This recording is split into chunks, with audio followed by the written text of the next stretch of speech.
안녕하세요. 글로벌 오토뉴스 최영석입니다. 오늘은 퀄컴의 디지털 셰시, 디지털 플랫폼을 통해서 이 반도체 회사들과 소프트웨어 회사들이 어떻게 자동차 산업에 참여하고 있는지 좀 짚어보겠습니다. 이 퀄컴의 반도체는 2020년에 그 랜드로버 디펜더에 처음으로 퀄컴 스냅드래곤 라이드라고 하는 셰시를 제공하면서 이 부각하기 시작했습니다. 그때 퀄컴의 그 반도체 연산 속도가 700 톱스, TOPS라고 그러죠. 연산 속도 7,700조. 근데 당시 테슬라의 컴퓨터가 140다 TOPS 때문에 퀄컴이 얼마나 그 앞서 있었던 것인가를 알 수 있는 내용이죠. 근데 퀄컴이 지난 10월 달에 스냅드래곤 서밋 2024라는 행사를 통해서 그들이 앞으로 자동차 산업에 어떻게 그 투자를 하고 어떤 식으로 진출할지에 대해서 사업 전략, 그리고 그동안 성과, 그런 것에 대해서 발표를 했습니다. 그때 발표한 그 2024년 3분기 실적을 보면은 이 자동차 산업 성장이 전년 대비 68%. 그러니까 이게 모바일 사업에 퀄컴이 주로 모바일에서 많이 하고 있죠. 뭐 샤오미의 뭐 예를 들어서 휴대폰 같은 경우도 그렇고 이 모바일 사업의 약 7분의 1에 불과하지만 성장률이 워낙에 높다는 것 때문에 지금 이 퀄컴은 자동차 산업에 많은 공을 들이고 있습니다.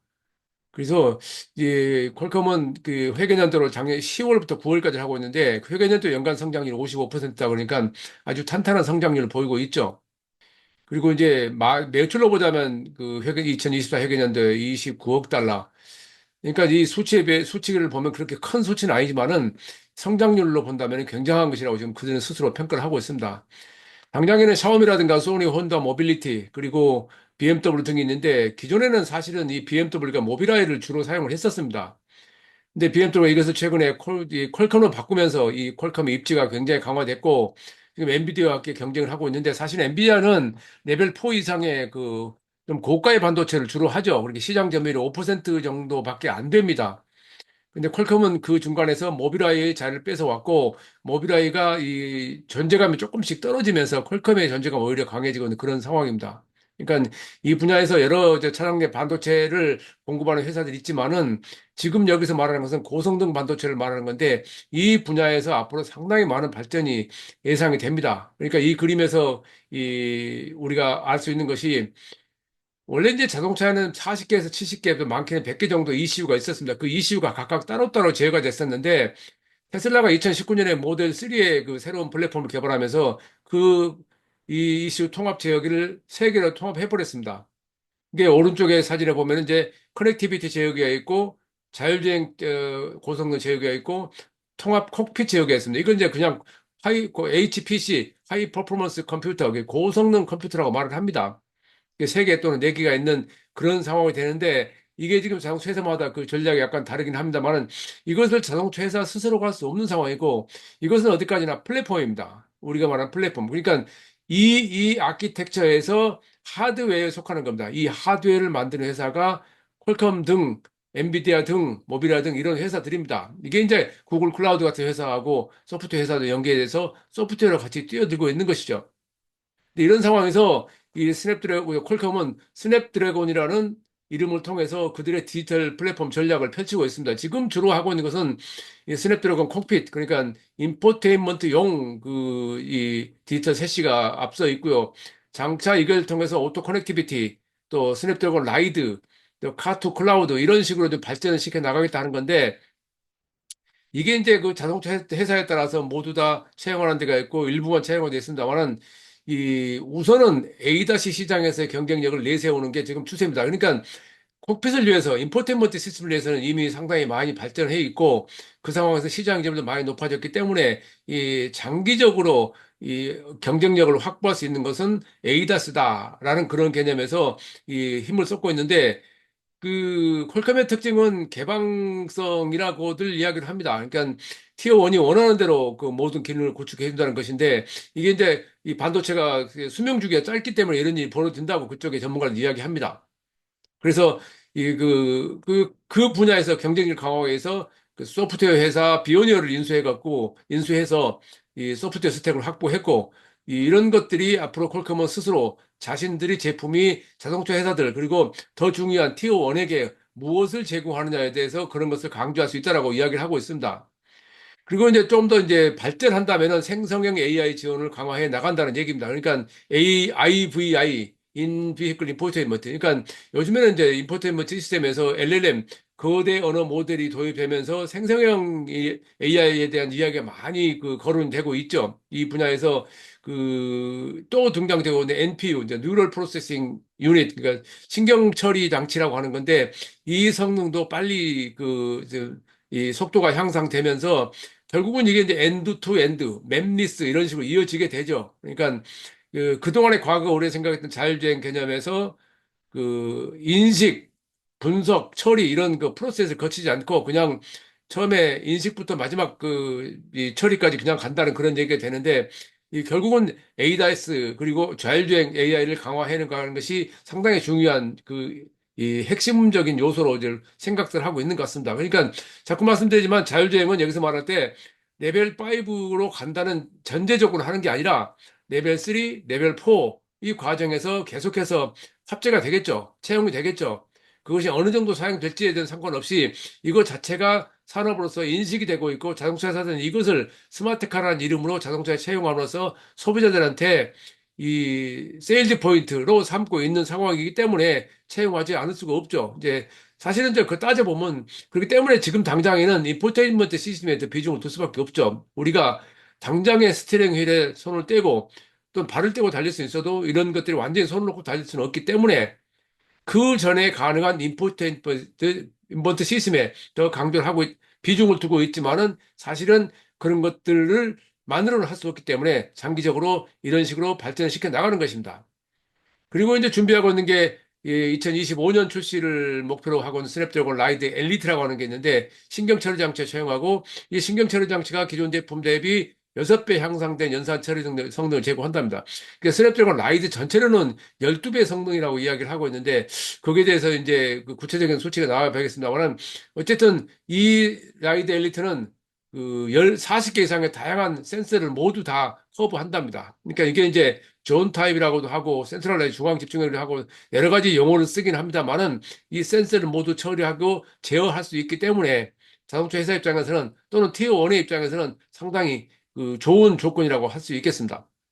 그리고 나아가서 SDV, 소프트웨어 디파인드 비클, 소프트웨어 정의 자동차에 대한 것도 노력을 해야 하는데 여기서 필요한 게 이제 클라우드죠. 지금 뭐 이 반도체, 퀄컴의 반도체 대부분 클라우드 기반으로 하고 있기 때문에 이 클라우드가 상당히 중요한데 거기에서 아마존 웹 서비스가 클라우드로서 지금은 세계 최고의 그 점유율을 가지고 있죠. 그 구글 클라우드도 또 그만큼 크고요. 그래서 이것들은 단순히 클라우드만 운영하는 게 아니고 이 소프트웨어 사람도 같이 하기 때문에 이들과 같이 협력해서 그들의 디지털 플랫폼을 좀 더 강력한 제품을 만들 수 있는 그 배경으로 삼고 있는 것 같습니다. 또 이런 것들을 통해서 그들이 앞으로 AI를 어떻게 이 자동차 디지털 플랫폼에 활용할 것인가도 연구를 하고 있습니다. 그래서 지금 당장에 이제 클라우드의 퀄컴의 이 파트너십, 클라우드 관련 파트너십은 이 AWS, 아마존 웹 서비스가 가장 크고요. 구글 클라우드가 이 두 번째고, 이제 이것들이 결국은 상당히 이제 우리가 봤을 때 과거의 자동차 산업에서 자동차 기술을 이야기할 때 거론되지 않았던 것들이 많이 등장하고 있는 것을 알 수가 있습니다. 그러니까 불과 몇 년 전만 하더라도 우리는 모듈화를 이야기했고 시스템화를 이야기했었는데 지금은 이제 거의 대부분의 IT 기업들 또는 시스템 컴퓨터 회사들이 소프트웨어 회사들이 지금 이 자동차를 뛰어들고 있고 그것이 결국은 미래 자동차 핵심이 되어 가고 있는 상황입니다. 근데 지금은 거론되는 만큼 많은 것들이 구현이 되지는 않았습니다. 아직은 시간이 필요합니다. 그러나 인포테인먼트 시스템에서는 많은 발전을 이뤘고 그 인포테인먼트 시스템에서 자동차 회사들은 같은 플랫폼을 가지고 그러니까 퀄컴이 제공하든 다른 누가 제공하든 이 아키텍처를 가지고 차를 만들었을 때 이제 우리가 전문가들 엔지니어들 그런 펑션이라고 그러죠. 그 기능을 제공을 받아서 그것을 자기네 걸로 만들 때는 피처 우리의 소비자가 느낄 수 있는 나타나는 모양은 달라지게 되죠. 그런 다양한 형태를 취하고 있는데 지금 이런 것들이 인포테인먼트 시스템에서는 그동안 최근에 시승한 차들에 보면은 메이크마다 같은 플랫폼을 가지고 전혀 다른 형태로 구현을 하고 있고 또 경우에 따라서는 업체에 따라서 하는 방식이 조금은 실력 차이도 나는 것을 느낄 수가 있습니다. 이게 특히 이제 디지털 쪽에서 굉장히 감각이 앞선 중국이나 한국 소비자들한테는 이게 상당히 까다로운 면서도 소비자들한테 이제 제대로 검증을 받아야 되는 그런 단계라고 저는 생각을 합니다. 어쨌든 퀄컴은 스스로 생각하기에 그들이 이제 내세운 것을 기술 혁신 측면에서 지속적인 연구 개발 투자를 통해서 기술을 선도한다는 걸 뭘 강조하고 있고 또 여러 가지 파트너십을 통해서 할 수 있는 모든 것들을 그 동원해서 원하는 티어원이 원하는 또는 완성차 회사가 원하는 제품을 정확히 말하면 디지털 플랫폼을 제공하겠다는 그런 자세를 가지고 있고요. 또 인포테인먼트 시스템부터 에이다스까지 종합적인 디지털 세시를 가지고 있다는 것도 그들의 장점을 내세우고 있습니다. 또 일단 지금은 이제 그 말씀을 드렸듯이 엔비디아는 고가의 그 제품을 주로 하기 때문에 시장 점유율이 5%밖에 안 되는데 퀄컴은 지금 당장의 자동차 회사들 많이 사용하고 있는 레벨 2나 레벨 3의 자율주행은 물론이고 인 비히클 인포테인먼트 시스템, 그러니까 차례 인포테인먼트 시스템에 대해서도 그들의 이런 제품력을 바탕으로 상당히 그 많은 그 시장 점유율 증가, 증대 그런 역량을 가지고 있다라고 지금 그렇게 자부심을 가지고 있는 것 같습니다. 어쨌든 지금 크게 보면은 그 당장에는 이 네 가지 중에서 인비이클 인포테인먼트 IVI라고 하는데 이게 그 주로 수익의 원천이 되고 있습니다. 그리고 지금 빠른 속도로 증가하고 있는 에이다스 이게 자율주행이라고 표현하는 것보다 에이다스 표현하는 게 맞죠. 이게 자율주행은 완전 자율주행으로 아무런 운전자 없이 제어 장치 없이 간다는 게 때문에 지금은 에이다스라고 하는 게 맞는데 에이다스도 상당히 빠른 속도로 지금 증가하고 있고요. 또 최근에 증가하는 그 인공지능 AI 때문에 이 생성형 AI가 앞으로 어떻게 자동차에 적용될지가 굉장히 중요한 이슈로 부각해 있습니다. 그게 이제 뭐 여기에 등장한 용어가 엔드투엔드도 나오고 맵리스도 나오고 뭐 다양한 이야기 나오는데 특히 이제 주목을 끄는 게 디지털 정밀 지도, 정밀 지도에 대해서 이야기를 많이 했고, 그, 하고 이와갖고 특히 히어라는 회사가 한국에 와서 그걸 발표하게 됐는데, 이 요즘에 그 흐름은 그 정밀 지도가 필요 없다는 쪽으로 가고 있죠. 그래서 그 전에 그 디지털 지도 히어를 제가 한번 소개할 때 자동차에 사용되는 디지털 지도는 정적 지도와 동적 지도가 있다. 그러니까 정적 지도는 이미 구체적 건물이라든지 도로라든지 표지판 이런 것들 말하는 거고요. 동적 지도는 자동차가 운행하면서 운행 도중에 각 자동차가 센서를 통해서 입력한 데이터를 가지고 그 현재 상황을 직접 그 데이터를 만들어서 클라우드를 통해서 다른 자동차에 전달한다. 그런 개념이 이제 동적 지도거든요. 이런 식으로 복잡하게 발전해 왔었는데 이제 최근에 그게 인공지능이 등장하면서 맵리스로 지금 가버리지 않냐 그런 이야기 나오고 있죠. 물론 이것도 최종적으로 검증된 것이 아니기 때문에 시간이 필요하겠지만 상당히 많은 공을 들이고 있는 것은 분명한 것 같습니다. 이게 이제 혁신에 속하는 거죠. 그리고 이제 더 나아가서 장기적으로 이제 그런 것들을 통해서 소프트웨어 정의 자동차를 만들어내고 그래서 수익을 올려야 된다는 것이 나오는 거죠. 자꾸 이야기 드리지만 자동차는 반도체하고 배터리 소프트웨어 때문에 많은 이 자금을 써야 됩니다. 투자를 해야 됩니다. 그런데 그렇게 해서 자동차를 실제 판매하는 과정에서 수익을 올리는데 한계가 있기 때문에 판매 후에 소비자가 원하는 뭐 소프트웨어 기능이라든지 모든 기능들을 무선 업데이트를 통해서 제공하면서 지금 소득을 올린다는 쪽으로 가고 있죠. 테슬라는 이미 많이 하고 있고 메르세데스 벤츠나 BMW나 이쪽도 뭐 여러 개 하나둘씩 하고 있습니다. 예, 가격 차이는 있죠. 테슬라는 FSD라고 해서 지금 미국에서 10,000달러 정도 되나요? 8,000달러인가요? 10,000달러인가요? 근데 BMW는 지난 6월 달부터 5,900, 6,000달러 했고 메르세데스 벤츠는 내년 1월부터 6,000달러에서 그들의 이제 에이다스 시스템을 그 무선 업체를 통해서 판매합니다. 현대자동차 최근에 그 일부 기능을 그 아이오닉 9부터 그게 그 무선 업체를 통해서 이 사후에 판매하겠다는 그 정책을 발표한 적이 있죠. 그 이야기는 차 안에 아직까지는 이 고성능 컴퓨터가 세개든네개든 완전하게 배치가 되지 않았다는 것을 의미합니다. 그러니까 이게 좀 더 발전하게 되면은 이제 아주 빠른 속도로 각 분야에서 필요한 기능들을 사용자들은 원하는 만큼만 모든 걸 다 가지는 게 아니라요. 원하는 만큼만 무선 업체 통해서 다운받아서 사용할 수 있다. 이런 시대가 되겠죠.